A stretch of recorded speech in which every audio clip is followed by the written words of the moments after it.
En un reino rodeado por bosques antiguos y montañas cubiertas de niebla, en una época que los cronistas situaron alrededor del siglo XIII de nuestra era, nació una niña en pleno invierno. La nieve caía sin descanso sobre las torres de piedra del castillo, y por eso la reina, al verla por primera vez, la llamó Blancanieves. Su piel era clara como el hielo recién formado, su cabello oscuro como la noche sin luna y sus labios tenían el color de la sangre viva. Aquella reina murió poco después, y el rey, sumido en la tristeza, gobernó durante años con justicia hasta que decidió volver a casarse para asegurar la estabilidad del reino. La nueva reina llegó desde tierras lejanas, educada en antiguas cortes donde el poder se medía por la belleza, la influencia y el temor. Trajo consigo un espejo pulido con artes que se remontaban a tradiciones orientales, un objeto raro para la época, cuando el vidrio era un lujo reservado a pocos.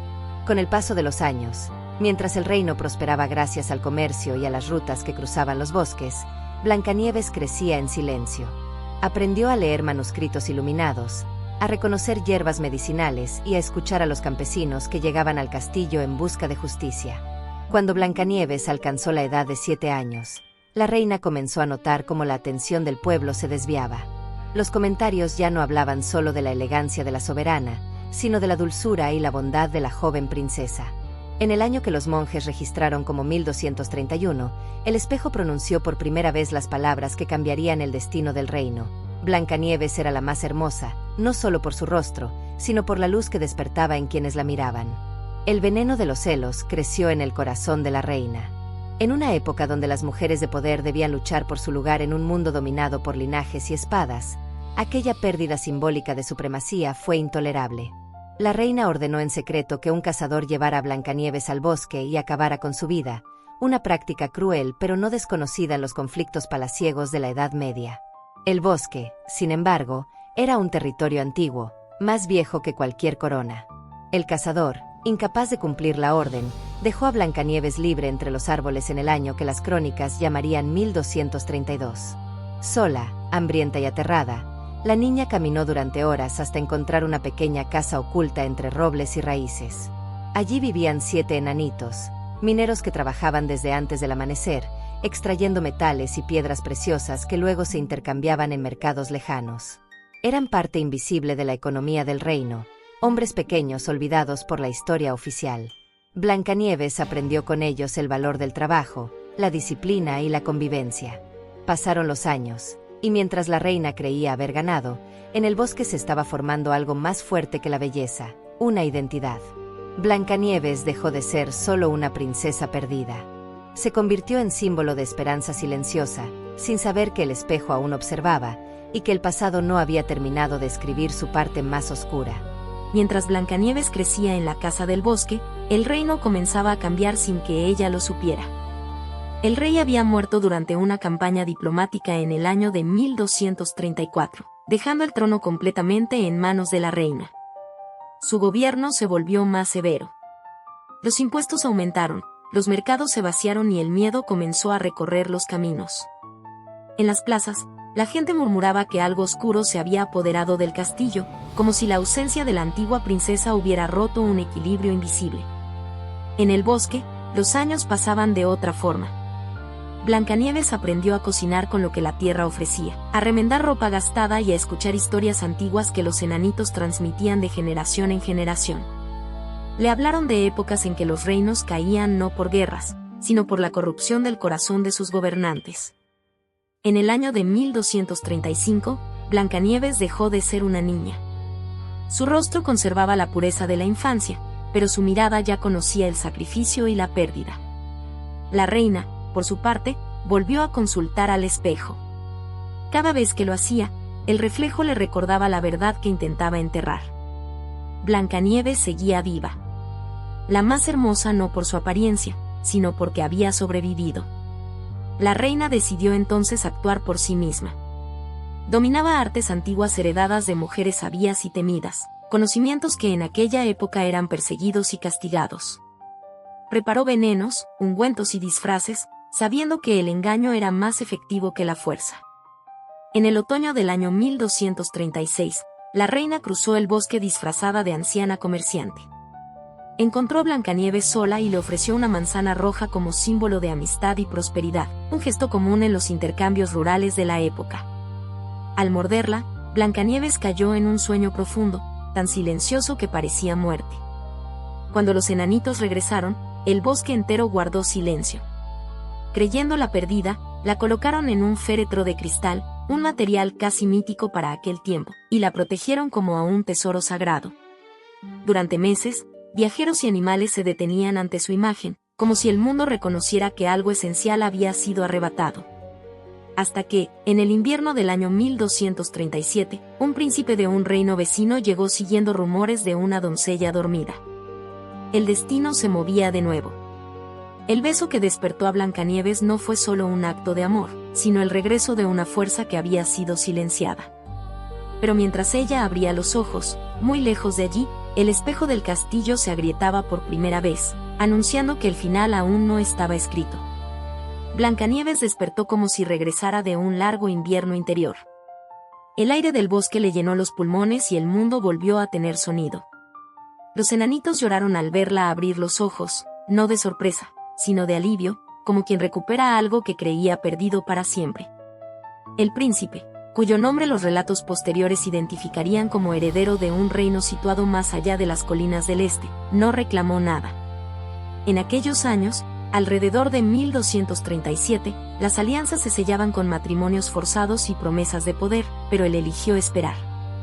Blancanieves aún no estaba lista para volver a ser princesa. Durante meses permaneció en el bosque, recuperándose y reflexionando. Había muerto simbólicamente y había vuelto, y esa transformación la había cambiado. Comprendió que su historia ya no le pertenecía solo a ella. En los caminos comenzaron a circular rumores de la princesa viva, protegida por mineros y por la memoria del pueblo. La reina escuchó esos murmullos mientras su poder se debilitaba. El espejo, ya agrietado, le devolvía respuestas confusas. Por primera vez, no le decía quién era la más hermosa. Le hablaba de justicia. En la primavera de 1238, Blancanieves decidió regresar. No como niña perseguida, sino como heredera legítima. El príncipe la acompañó, no como salvador, sino como testigo. Cuando llegaron al castillo, encontraron un reino cansado. Los campesinos reconocieron a la joven de inmediato. Su rostro era el mismo que recordaban, pero su presencia era distinta. La reina intentó huir, pero el pueblo, que durante años había soportado su crueldad, cerró las puertas. Los relatos difieren sobre el final de la reina. Algunos dicen que fue juzgada y desterrada, otros que desapareció en las montañas, como tantas figuras temidas de la Edad Media. Lo cierto es que el espejo fue destruido, y con él, el símbolo de un poder basado en el miedo. Blancanieves fue coronada ese mismo año, no con grandes celebraciones, sino con un silencio respetuoso. Sin embargo, en la última noche antes de asumir el trono, Blancanieves caminó sola por los pasillos del castillo. En una sala olvidada encontró un fragmento del espejo, intacto. Al mirarlo, no vio su reflejo.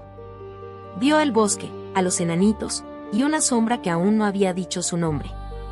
La coronación de Blancanieves marcó un nuevo comienzo para el reino. En el año de 1239, los estandartes volvieron a ondear con colores vivos y los mercados recuperaron el bullicio perdido. Blancanieves gobernaba con una mezcla de firmeza y compasión aprendida en el bosque.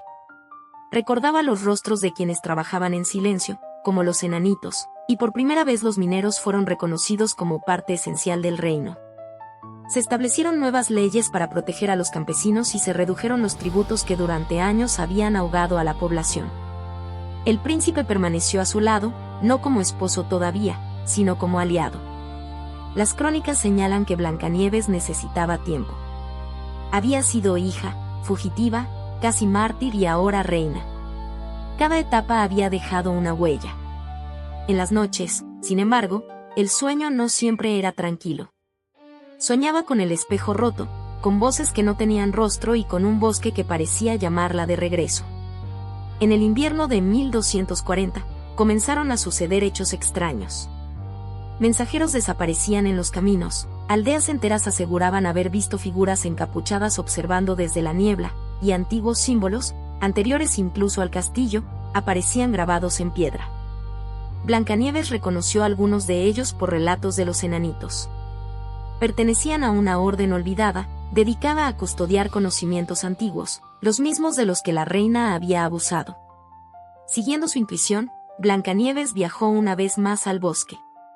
Allí encontró a los enanitos envejecidos pero firmes, guardianes de secretos que jamás habían compartido. Le revelaron que el espejo no era solo un objeto, sino una puerta, y que al romperlo se había liberado algo que llevaba siglos esperando. La reina no había sido el origen del mal, solo su instrumento más reciente. Cuando Blancanieves regresó al castillo, comprendió que su historia no era un final feliz, sino el inicio de una vigilancia eterna. Aquella noche, mientras observaba su reflejo en una ventana, el vidrio se oscureció. Una voz, suave y conocida, pronunció su nombre. No venía del pasado, sino del futuro que acababa de despertar. Blancanieves no gritó. Había aprendido que el verdadero poder no reacciona con miedo. Escuchó aquella voz como quien escucha una verdad largamente aplazada. El reino dormía, ajeno a que su reina enfrentaba algo más antiguo que cualquier enemigo visible. La voz le habló del equilibrio, de ciclos que se repiten cuando la memoria se rompe, y de cómo cada generación hereda no solo coronas, sino sombras. En los días siguientes, Blancanieves reunió a los sabios del reino y a los enanitos, que por primera vez cruzaron las puertas del castillo como iguales. Juntos revisaron manuscritos prohibidos, pergaminos olvidados y relatos que nunca fueron escritos para el pueblo. Descubrieron que el espejo había sido creado siglos atrás, alrededor del año 1000, como una herramienta para revelar verdades profundas, pero que siempre exigía un precio. No mostraba belleza. Mostraba deseo. Y el deseo, cuando gobierna, devora. Blancanieves comprendió entonces el verdadero sentido de su vida. No había sobrevivido para reinar en paz, sino para decidir algo que nadie antes se había atrevido a hacer. En el verano de 1241, anunció ante el pueblo una decisión inesperada. El castillo sería abierto. Sus secretos serían compartidos. El poder dejaría de concentrarse en una sola figura. El príncipe, al oírlo, entendió que amarla significaba dejarla cambiar el mundo, incluso si eso alteraba su propio destino. La última noche, Blancanieves descendió sola a la cámara más profunda del castillo, donde había reunido todos los fragmentos del espejo. No para reconstruirlo, sino para enfrentarlo. Mientras los colocaba en el suelo, el reflejo volvió a formarse, incompleto, vibrante. Esta vez no le preguntó nada. Fue ella quien habló. Renunció al control absoluto, a la necesidad de ser la más amada, la más justa, la más recordada. El espejo respondió con silencio. Luego se apagó para siempre. A la mañana siguiente, el reino despertó sin magia visible, sin promesas eternas. Solo con memoria. Blancanieves siguió gobernando, pero los relatos dicen que, con los años, comenzó a desaparecer de los registros oficiales. Algunos afirman que dejó el trono y volvió al bosque. Otros aseguran que se convirtió en leyenda viva, caminando entre aldeas sin ser reconocida. Lo único cierto es que, aún hoy, cuando alguien se mira demasiado tiempo buscando validación en un reflejo, siente una extraña incomodidad. Como si una voz antigua recordara que la historia de Blancanieves no terminó con un final feliz, sino con una advertencia.